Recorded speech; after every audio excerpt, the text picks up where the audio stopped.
Europe में समाजवाद एवं रूसी क्रांति एक सामाजिक परिवर्तन का युग। पिछले अध्याय में आपने फ्रांसीसी क्रांति के बाद यूरोप में फैलते जा रहे स्वतंत्रता और समानता के शक्तिशाली विचारों के बारे में पढ़ा।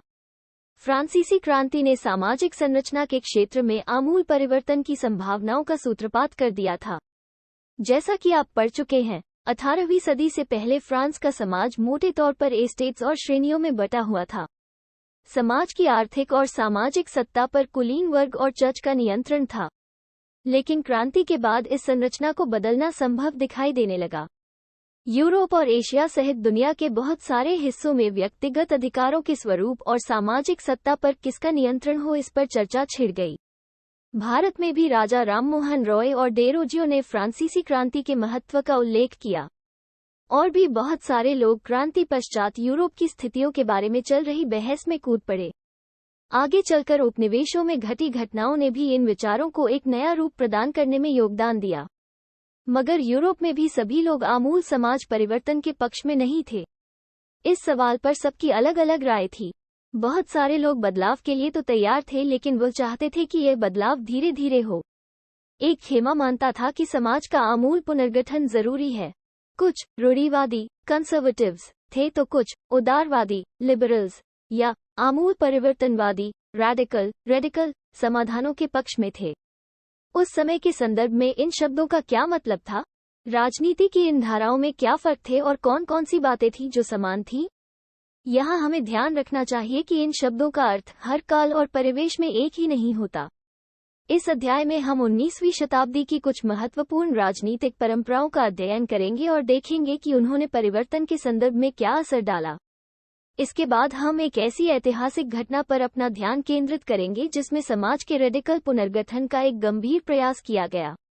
रूस में हुई क्रांति के फलस्वरूप समाजवाद 20वीं सदी का स्वरूप तय करने वाले सबसे महत्वपूर्ण और शक्तिशाली विचारों की श्रृंखला का हिस्सा बन गया।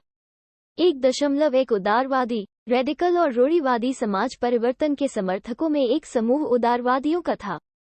उदारवादी ऐसा राष्ट्र चाहते थे जिसमें सभी धर्मों को बराबर का सम्मान और जगह मिले। शायद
चित्र 1 19वीं शताब्दी के मध्य में लंदन के गरीबों की दशा उसी समय के एक व्यक्ति की दृष्टि से।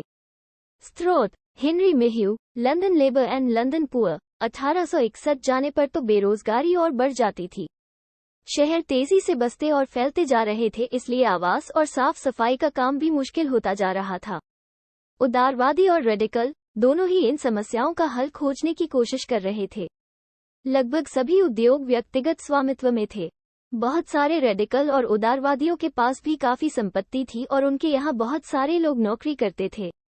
उन्होंने व्यापार या औद्योगिक व्यवसायों के जरिए धन दौलत इकट्ठा की थी, इसलिए वह चाहते थे कि इस तरह के प्रयासों को ज्यादा से ज्यादा बढ़ावा दिया जाए। उन्हें लगता था कि अगर मजदूर स्वस्थ हों और नागरिक पढ़े लिखे हों तो इस व्यवस्था का भरपूर लाभ लिया जा सकता है। ये लोग जन्मजात मिलने वाले विशेषाधिकारों के विरुद्ध थे।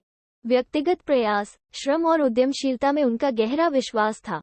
उनकी मान्यता थी कि यदि हरेक को व्यक्तिगत स्वतंत्रता दी जाए, गरीबों को रोजगार मिले और जिनके पास पूंजी है उन्हें बिना रोक टोक काम करने का मौका दिया जाए तो समाज तरक्की कर सकता है। इसी कारण 19वीं सदी के शुरुआती दशकों में समाज परिवर्तन के इच्छुक बहुत सारे कामकाजी स्त्री पुरुष उदारवादी और रेडिकल समूहों व पार्टियों के इर्द गिर्द गोलबंद हो गए थे। यूरोप में 1815 में जिस तरह की सरकारें बनी, उनसे छुटकारा पाने के लिए कुछ राष्ट्रवादी, उदारवादी और रेडिकल आंदोलनकारी क्रांति के पक्ष में थे। फ्रांस, इटली, जर्मनी और रूस में ऐसे लोग क्रांतिकारी हो गए और राजाओं के तख्तापलट का प्रयास करने लगे। राष्ट्रवादी कार्यकर्ता क्रांति के जरिए ऐसे राष्ट्रों की स्थापना करना चाहते थे जिनमें सभी नागरिकों को समान अधिकार प्राप्त हों। 1815 के बाद इटली के राष्ट्रवादी गिसेप्पे मेज़नी ने यही लक्ष्य प्राप्त करने के लिए अपने समर्थकों के साथ मिलकर राजा के खिलाफ साजिश रची थी। भारत सहित दुनिया भर के राष्ट्रवादी उसकी रचनाओं को पढ़ते थे। 1.3 यूरोप में समाजवाद का आना समाज के पुनर्गठन की संभवतः सबसे दूरगामी दृष्टि प्रदान करने वाली विचारधारा समाजवाद ही थी। 19वीं सदी के मध्य तक यूरोप में समाजवाद एक जाना पहचाना विचार था। उसकी तरफ बहुत सारे लोगों का ध्यान आकर्षित हो रहा था। समाजवादी निजी संपत्ति के विरोधी थे, यानी वे संपत्ति पर निजी स्वामित्व को सही नहीं मानते थे। उनका कहना था कि संपत्ति के निजी स्वामित्व की व्यवस्था ही सारी समस्याओं की जड़ है। वे ऐसा क्यों मानते थे? उनका तर्क था कि बहुत सारे लोगों के पास संपत्ति तो है जिससे दूसरों को रोजगार भी मिलता है, लेकिन समस्या यह है कि संपत्तिधारी व्यक्ति को सिर्फ अपने फायदे से ही मतलब रहता है। वो उनके बारे में नहीं सोचता जो उसकी संपत्ति को उत्पादनशील बनाते हैं। इसलिए अगर संपत्ति पर किसी एक व्यक्ति के बजाय पूरे समाज का नियंत्रण हो तो साझा सामाजिक हितों पर ज्यादा अच्छी तरह ध्यान दिया जा सकता है। समाजवादी इस तरह का बदलाव चाहते थे और इसके लिए उन्होंने बड़े बड़े पैमाने पर अभियान चलाया। कोई समाज संपत्ति के बिना कैसे चल सकता है? समाजवादी समाज का आधार क्या होगा? समाजवादियों के पास भविष्य की एक बिल्कुल भिन्न दृष्टि थी। कुछ समाजवादियों को कोऑपरेटिव यानी सामूहिक उद्यम के विचार में दिलचस्पी थी। इंग्लैंड के जाने-माने उद्योगपति रॉबर्ट ओवन 1771-1858 ने इंडियाना, अमेरिका में नया समन्वय न्यू हार्मनी के नाम से एक नए तरह के समुदाय की रचना का प्रयास किया। कुछ समाजवादी मानते थे कि केवल व्यक्तिगत पहलकदमी से बहुत बड़े सामूहिक खेत नहीं बनाए जा सकते। वो चाहते थे कि सरकार अपनी तरफ से सामूहिक खेती को बढ़ावा दे। उदाहरण के लिए फ्रांस में लुई ब्लांक 1813-1882 चाहते थे कि सरकार पूंजीवादी उद्यमों की जगह सामूहिक उद्यमों को बढ़ावा दे। कोऑपरेटिव ऐसे लोगों के समूह थे जो मिलकर चीजें बनाते थे और मुनाफे को प्रत्येक सदस्य द्वारा किए गए काम के हिसाब से आपस में बांट लेते थे। कार्ल मार्क्स 1818-1882 और फ्रेडरिक एंगल्स 1820-1895 ने इस दिशा में कई नए तर्क पेश किए। मार्क्स का विचार था कि औद्योगिक समाज पूंजीवादी समाज है। फैक्ट्रियों में लगी पूंजी पर पूंजीपतियों का स्वामित्व है और पूंजीपतियों का मुनाफा मजदूरों की मेहनत से पैदा होता है। मार्क्स का निष्कर्ष था कि जब तक निजी पूंजीपति इसी तरह मुनाफे का संचय करते जाएंगे तब तक मजदूरों की स्थिति में सुधार नहीं हो सकता। अपनी स्थिति में सुधार लाने के लिए मजदूरों को पूंजीवाद व निजी संपत्ति पर आधारित शासन को उखाड़ फेंकना होगा। मार्क्स का विश्वास था कि खुद को पूंजीवादी शोषण से मुक्त कराने के लिए मजदूरों को एक अत्यंत भिन्न किस्म का समाज बनाना होगा जिसमें सारी संपत्ति पर पूरे समाज का यानी सामाजिक नियंत्रण और स्वामित्व रहेगा। उन्होंने भविष्य के इस समाज को साम्यवादी कम्युनिस्ट समाज का नाम दिया। मार्क्स को विश्वास था कि पूंजीपतियों के साथ होने वाले संघर्ष में जीत अंततः मजदूरों की ही होगी। उनकी राय में कम्युनिस्ट समाज ही भविष्य का समाज होगा। 1.4 समाजवाद के लिए समर्थन 1870 का दशक आते आते समाजवादी विचार पूरे यूरोप में फैल चुके थे। अपने प्रयासों में समन्वय लाने के लिए समाजवादियों ने द्वितीय इंटरनेशनल के नाम से एक अंतर्राष्ट्रीय संस्था भी बना ली थी। इंग्लैंड और जर्मनी के मजदूरों ने अपनी जीवन और कार्य स्थितियों में सुधार लाने के लिए संगठन बनाना शुरू कर दिया था। संकट के समय अपने सदस्यों को मदद पहुंचाने के लिए इन संगठनों ने कोष स्थापित किए और काम के घंटों में कमी तथा मताधिकार के लिए आवाज उठाना शुरू कर दिया। जर्मनी में सोशल डेमोक्रेटिक पार्टी (SPD) के साथ इन संगठनों के काफी गहरे रिश्ते थे और संसदीय चुनावों में वे पार्टी की मदद भी करते थे। 1905 तक ब्रिटेन के समाजवादियों और ट्रेड यूनियन आंदोलनकारियों ने लेबर पार्टी के नाम से अपनी एक अलग पार्टी बना ली थी। फ्रांस में भी सोशलिस्ट पार्टी के नाम से ऐसी ही एक पार्टी का गठन किया गया। लेकिन 1914 तक यूरोप में समाजवादी कहीं भी सरकार बनाने में कामयाब नहीं हो पाए। संसदीय राजनीति में उनके प्रतिनिधि बड़ी संख्या में जीतते रहे। उन्होंने कानून बनवाने में भी अहम भूमिका निभाई, मगर सरकारों में रूढ़िवादियों, उदारवादियों और रेडिकलों का ही दबदबा बना रहा। रूसी क्रांति यूरोप के सबसे पिछड़े औद्योगिक देशों में से एक, रूस में ये समीकरण उलट गया। 1917 की अक्टूबर क्रांति के जरिए रूस की सत्ता पर समाजवादियों ने कब्जा कर लिया। फरवरी 1917 में राजशाही के पतन और अक्टूबर की घटनाओं को ही अक्टूबर क्रांति कहा जाता है। ऐसा कैसे हुआ? क्रांति के समय रूस के सामाजिक और राजनीतिक हालात कैसे थे? इन सवालों का जवाब ढूंढने के लिए आइए क्रांति से कुछ साल पहले की स्थितियों पर नजर डालें। 2.1 रूसी साम्राज्य 1914 में रूस और उसके पूरे साम्राज्य पर जार निकोलस II का शासन था। मॉस्को के आसपास पड़ने वाले भूक्षेत्र के अलावा आज का फिनलैंड, लातविया, लिथुएनिया, एस्तोनिया तथा पोलैंड, यूक्रेन व बेलारूस के कुछ हिस्से रूसी साम्राज्य के अंग थे। ये साम्राज्य प्रशांत महासागर तक फैला हुआ था और आज के मध्य एशियाई राज्यों के साथ साथ जॉर्जिया, आर्मेनिया व अजरबैजान भी इसी साम्राज्य के अंतर्गत आते थे। रूस में ग्रीक ऑर्थोडॉक्स चर्च से उपजी शाखा रूसी ऑर्थोडॉक्स क्रिश्चियनिटी को मानने वाले बहुमत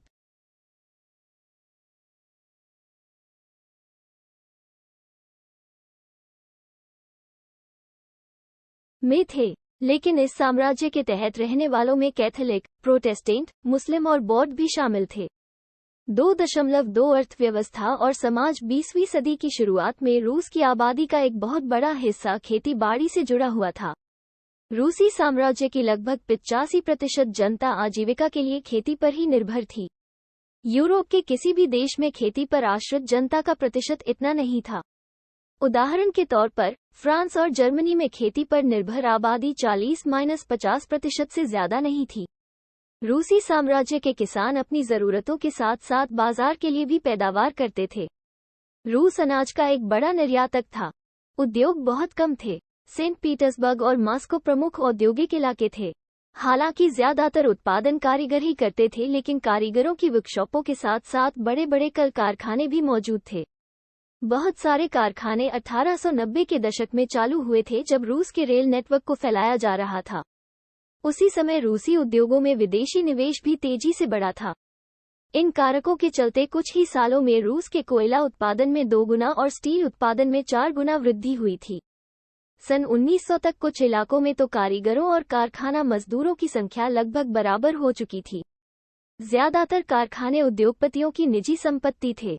मजदूरों को न्यूनतम वेतन मिलता रहे और काम की पाली के घंटे निश्चित हों, इस बात का ध्यान रखने के लिए सरकारी विभाग बड़ी फैक्ट्रियों पर नजर रखते थे।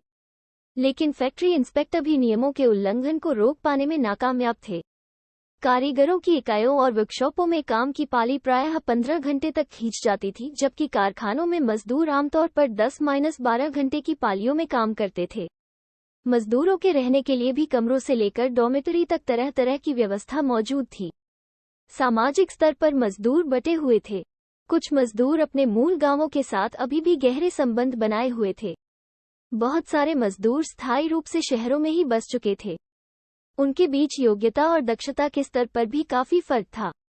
सेंट पीटर्सबर्ग के एक धातु मजदूर ने कहा था, धातुकर्मी मजदूरों में खुद को साहब मानते थे। उनके काम में ज्यादा प्रशिक्षण और निपुणता की जरूरत जो रहती थी। 1914 में फैक्ट्री मजदूरों में औरतों की संख्या 31% थी, लेकिन उन्हें पुरुष मजदूरों के मुकाबले कम वेतन मिलता था। मर्दों की तनख्वाह के मुकाबले आधी से 3/4 तक। मजदूरों के बीच मौजूद फासला उनके पहनावे और व्यवहार में भी साफ दिखाई देता था। यद्यपि कुछ मजदूरों ने बेरोजगारी या आर्थिक संकट के समय एक दूसरे की मदद करने के लिए संगठन बना लिए थे, लेकिन ऐसे संगठन बहुत कम थे। इन विभेदों के बावजूद जब किसी को नौकरी से निकाल दिया जाता था या उन्हें मालिकों से कोई शिकायत होती थी तो मजदूर एकजुट होकर हड़ताल भी कर देते थे। 1896-1897 के बीच कपड़ा उद्योग में और 1902 में धातु उद्योग में ऐसी हड़तालें काफी बड़ी संख्या में आयोजित की गईं। देहात की ज्यादातर जमीन पर किसान खेती करते थे, लेकिन विशाल संपत्तियों पर सामंतों, राजशाही और ऑर्थोडॉक्स चर्च का कब्जा था। मजदूरों की तरह किसान भी बटे हुए थे। किसान बहुत धार्मिक स्वभाव के थे। इक्का दुक्का अपवादों को छोड़ दिया जाए तो वे सामंतों और नवाबों का बिल्कुल सम्मान नहीं करते थे। नवाबों और सामंतों को जो सत्ता और हैसियत मिली हुई थी वो लोकप्रियता की वजह से नहीं बल्कि ज़ार के प्रति उनकी निष्ठा और सेवाओं के बदले में मिली थी। यहाँ की स्थिति फ्रांस जैसी नहीं थी। मिसाल के तौर पर फ्रांसीसी क्रांति के दौरान ब्रिटेनी के किसान न केवल नवाबों का सम्मान करते थे बल्कि उन्होंने नवाबों को बचाने के लिए बाकायदा लड़ाइयाँ भी लड़ी। इसके विपरीत रूस के किसान चाहते थे कि नवाबों की जमीन छीनकर किसानों के बीच बांट दी जाए। बहुधा वो लगान भी नहीं चुकाते थे। कई जगह तो जमींदारों की हत्या भी की जा चुकी थी। 1902 में दक्षिणी रूस में ऐसी घटनाएं बड़े पैमाने पर घटीं।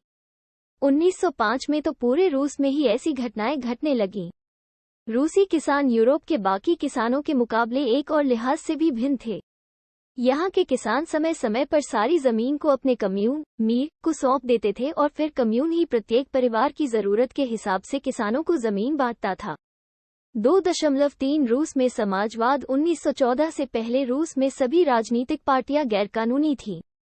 मार्क्स के विचारों को मानने वाले समाजवादियों ने 1898 में Russian social democratic workers party, रूसी सामाजिक लोकतांत्रिक श्रमिक पार्टी का गठन किया था।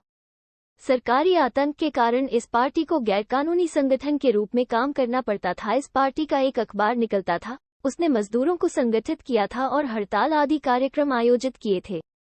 कुछ रूसी समाजवादियों को लगता था कि रूसी किसान जिस तरह समय समय पर जमीन बांटते हैं उससे पता चलता है कि वो स्वाभाविक रूप से समाजवादी भावना वाले लोग हैं। इसी आधार पर उनका मानना था कि रूस में मजदूर नहीं बल्कि किसान ही क्रांति की मुख्य शक्ति बनेंगे।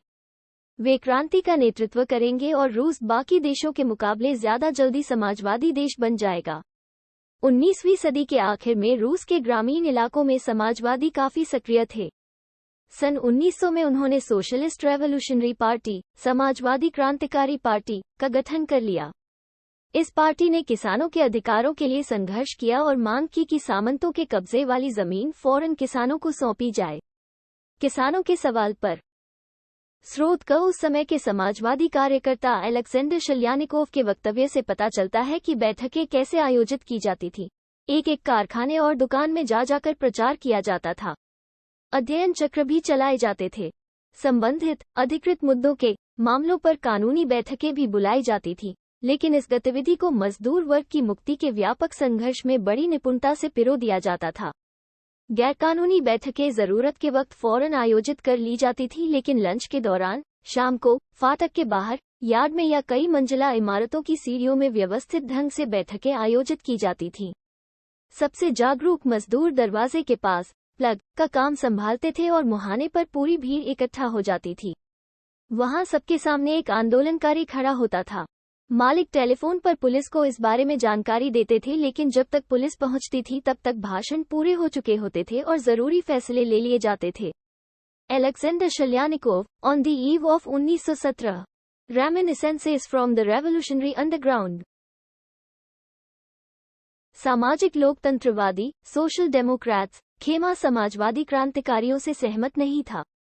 लेनिन का मानना था कि किसानों में एकजुटता नहीं है, वे बटे हुए हैं। कुछ किसान गरीब थे तो कुछ अमीर, कुछ मजदूरी करते थे तो कुछ पूंजीपति थे जो नौकरों से खेती करवाते थे। इन आपसी विभेदों के चलते वे सभी समाजवादी आंदोलन का हिस्सा नहीं हो सकते थे।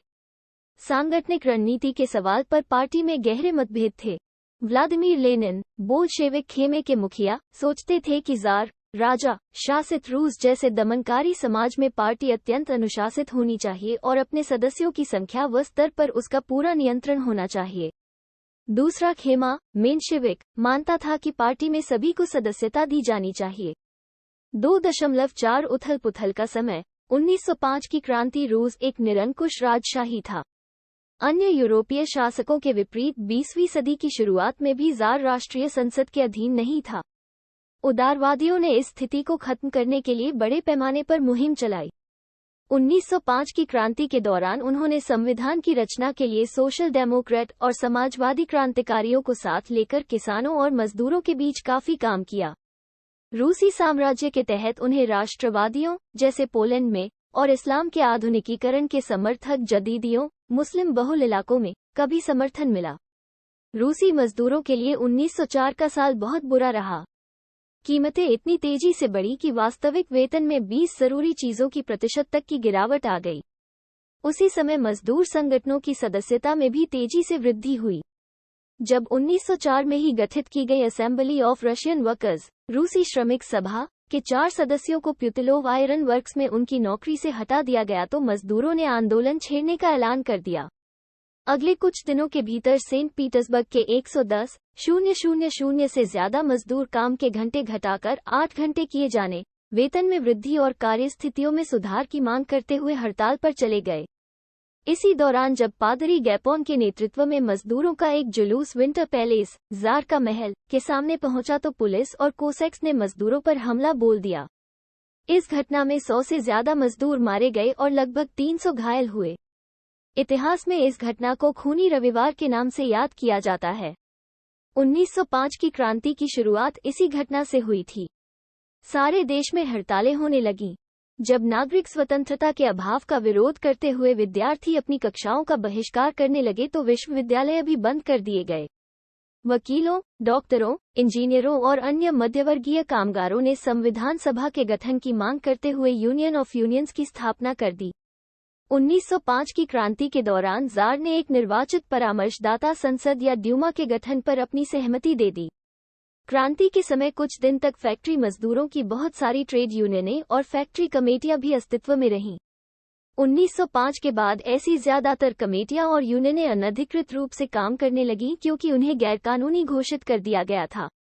राजनीतिक गतिविधियों पर भारी पाबंदियां लगा दी गईं। ज़ार ने पहली ड्यूमा को मात्र 75 दिन के भीतर और पुनर्निर्वाचित दूसरी ड्यूमा को 3 महीने के भीतर बर्खास्त कर दिया। वो किसी तरह की जवाबदेही या अपनी सत्ता पर किसी तरह का अंकुश नहीं चाहता था। उसने मतदान कानूनों में फेरबदल करके तीसरी ड्यूमा में रूढ़िवादी राजनेताओं को भर डाला। उदारवादियों और क्रांतिकारियों को बाहर रखा गया। 2.5 पहला विश्व युद्ध और रूसी साम्राज्य 1914 में 2 यूरोपीय गठबंधनों के बीच युद्ध छिड़ गया।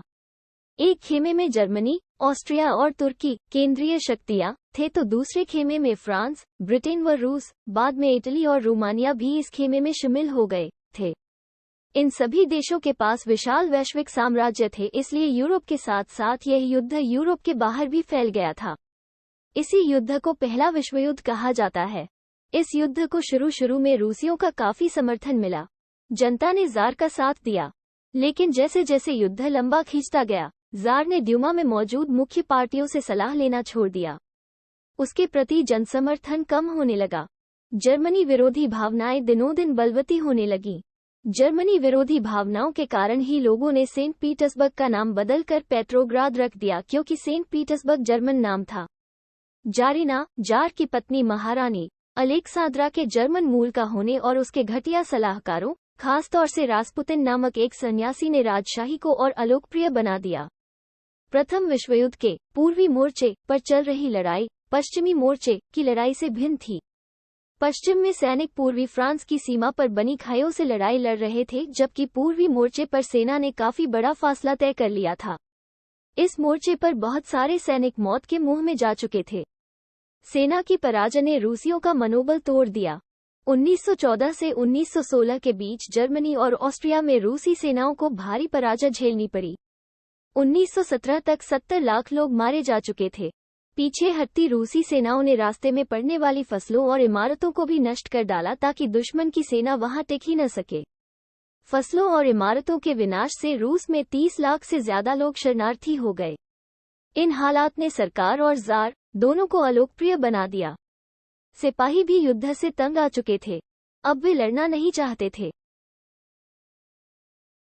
युद्ध से उद्योगों पर भी बुरा असर पड़ा।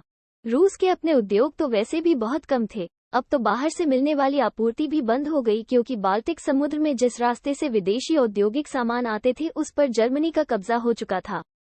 यूरोप के बाकी देशों के मुकाबले रूस के औद्योगिक उपकरण ज्यादा तेजी से बेकार होने लगे। 1916 तक रेलवे लाइनें टूटने लगीं। अच्छी सेहत वाले मर्दों को युद्ध में झोंक दिया गया। देश भर में मजदूरों की कमी पड़ने लगी और जरूरी सामान बनाने वाली छोटी छोटी वर्कशॉप ठप होने लगीं। ज्यादातर अनाज सैनिकों का पेट भरने के लिए मोर्चे पर भेजा जाने लगा। शहरों में रहने वालों के लिए रोटी और आटे की किल्लत पैदा हो गई। 1916 की सर्दियों में रोटी की दुकानों पर अक्सर दंगे होने लगे। 3 सन 1917 की सर्दियों में राजधानी पेट्रोग्राद की हालत बहुत खराब थी। ऐसा लगता था मानो जनता में मौजूद भिन्नताओं को ध्यान में रखकर ही शहर की बनावट तय की गई थी। मजदूरों के क्वार्टर और कारखाने नेवा नदी के दाएं तट पर थे। बाएं किनारे पर फैशनेबल इलाके, विंटर पैलेस और सरकारी इमारतें थीं। जिस महल में ड्यूमा की बैठक होती थी वह भी इसी तरफ था। फरवरी में मजदूरों के इलाके में खाद्य पदार्थों की भारी कमी पैदा हो गई। उस साल ठंड भी कुछ ज्यादा पड़ी थी। भीषण कोहरा और बर्फबारी हुई थी। संसदीय प्रतिनिधि चाहते थे कि निर्वाचित सरकार बची रहे, इसलिए वो जार द्वारा ड्यूमा को भंग करने के लिए की जा रही कोशिशों का विरोध कर रहे थे। 22 फरवरी को दाएं तट पर स्थित एक फैक्ट्री में तालाबंदी घोषित कर दी गई। अगले दिन इस फैक्ट्री के मजदूरों के समर्थन में 50 फैक्ट्रियों के मजदूरों ने भी हड़ताल का ऐलान कर दिया। बहुत सारे कारखानों में हड़ताल का नेतृत्व औरतें कर रही थीं। इसी दिन को बाद में अंतर्राष्ट्रीय महिला दिवस का नाम दिया गया। आंदोलनकारी जनता बस्ती पार करके राजधानी के बीचों बीच नेव्स्की प्रॉस्पेक्ट तक आ गई। इस समय तक कोई राजनीतिक पार्टी आंदोलन को सक्रिय रूप से संगठित और संचालित नहीं कर रही थी। जब फैशनेबल रिहायशी इलाकों और सरकारी इमारतों को मजदूरों ने घेर लिया तो सरकार ने कर्फ्यू लगा दिया। शाम तक प्रदर्शनकारी तितर बितर हो गए, लेकिन 24 और 25 तारीख को वो फिर इकट्ठा होने लगे। सरकार ने उन पर नजर रखने के लिए घुड़सवार सैनिकों और पुलिस को तैनात कर दिया। रविवार 25 फरवरी को सरकार ने ड्यूमा को बर्खास्त कर दिया। सरकार के इस फैसले के खिलाफ राजनीतिज्ञ बयान देने लगे। 26 तारीख को प्रदर्शनकारी बहुत बड़ी संख्या में बाएं तट के इलाके में इकट्ठा हो गए। 27 को उन्होंने पुलिस मुख्यालयों पर हमला करके उन्हें तहस नहस कर दिया। रोटी, तनख्वाह, काम के घंटों में कमी और लोकतांत्रिक अधिकारों के पक्ष में नारे लगाते असंख्य लोग सड़कों पर जमा हो गए। सरकार ने स्थिति पर नियंत्रण कायम करने के लिए एक बार फिर घुड़सवार सैनिकों को तैनात कर दिया, लेकिन घुड़सवार सैनिकों की टुकड़ियों ने प्रदर्शनकारियों पर गोली चलाने मंतरस्मा से इनकार कर दिए। गुस्साए सिपाहियों ने एक रेजिमेंट की बैरक में अपने ही एक अफसर पर गोली चला दी। 3 दूसरी रेजिमेंटों ने भी बगावत कर दी और हड़ताली मजदूरों के साथ आ मिले। उस शाम को सिपाही और मजदूर एक सोवियत या परिषद का गठन करने के लिए उसी इमारत में जमा हुए जहां अब तक ड्यूमा की बैठक हुआ करती थी। यहीं से पेट्रोग्राद सोवियत का जन्म हुआ। अगले दिन एक प्रतिनिधिमंडल जार से मिलने गया। सैनिक कमांडरों ने उसे सलाह दी कि वो राजगद्दी छोड़ दे। उसने कमांडरों की बात मान ली और 2 मार्च को गद्दी छोड़ दी। सोवियत और ड्यूमा के नेताओं ने देश का शासन चलाने के लिए एक अंतरिम सरकार बना ली। तय किया गया कि रूस के भविष्य के बारे में फैसला लेने की जिम्मेदारी संविधान सभा को सौंप दी जाए और उसका चुनाव सार्वभौमिक वयस्क मताधिकार के आधार पर किया जाए। फरवरी 1917 में राजशाही को गद्दी से हटाने वाली क्रांति का झंडा पेट्रोग्राद की जनता के हाथों में था। बॉक्स 1 फरवरी क्रांति में महिला कामगार अक्सर अपने पुरुष सहकर्मियों को प्रेरित करती रहती थी। लॉरेंज टेलीफोन फैक्ट्री में माफा वासिलेवा ने लगभग अकेले ही एक सफल हड़ताल को अंजाम दिया था। उसी दिन सुबह को महिला दिवस समारोह के मौके पर महिला कामगारों ने पुरुष कामगारों को लाल पट्टियां बांधी थीं। इसके बाद मिलिंग मशीन ऑपरेटर का काम करने वाली माफा वासिलेवा ने काम रोक दिया और आनन फानन हड़ताल का आह्वान कर डाला। काम पर मौजूद मजदूर उसके समर्थन को पहले ही तैयार थे। फोरमैन ने इस बारे में प्रबंधकों को सूचित कर दिया और उसके लिए पावरोटी भिजवाई। उसने पावरोटी तो ले ली, लेकिन काम पर लौटने से इनकार कर दिया। जब प्रशासक ने उससे पूछा कि वो काम क्यों नहीं करना चाहती तो उसने पलटकर जवाब दिया कि जब बाकी सारे भूखे हों तो मैं अकेले पेट भरने की नहीं सोच सकती। माफा के समर्थन में फैक्ट्री के दूसरे विभाग में काम करने वाली महिलाएं भी इकट्ठी हो गई और धीरे धीरे बाकी सारी औरतों ने भी काम रोक दिया।